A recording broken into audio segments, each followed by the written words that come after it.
Les hommes ont bien compris que Dieu leur confiait la construction du monde, mais pas sans lui. Vouloir construire sans Dieu est un projet voué à l'échec, un projet qui sépare les hommes. C'est Babel. Ce récit est à lire en miroir. Les conséquences de l'histoire appellent une réconciliation que Dieu seul peut donner.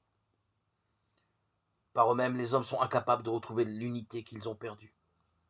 Le don de l'esprit vient renouer les fils du langage oublié, le langage de l'amour et de la communion qui est en Dieu. Le troisième jour, il y eut des coups de tonnerre, des éclairs, une lourde nuée sur la montagne.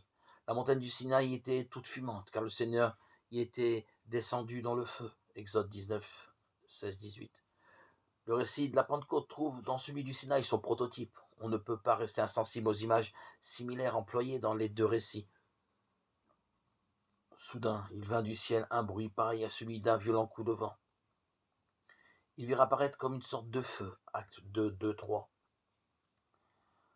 La Pentecôte marque le don de la loi nouvelle, celle inscrite dans le cœur de l'homme, et non plus sur des tables de pierre comme au Sinaï. Loi de l'esprit et non de la lettre. Dans les éclairs et le feu, sur la montagne du Sinaï, tu as donné à Moïse l'ancienne loi, et dans le feu de l'esprit, au jour de la Pentecôte, tu as révélé l'alliance nouvelle.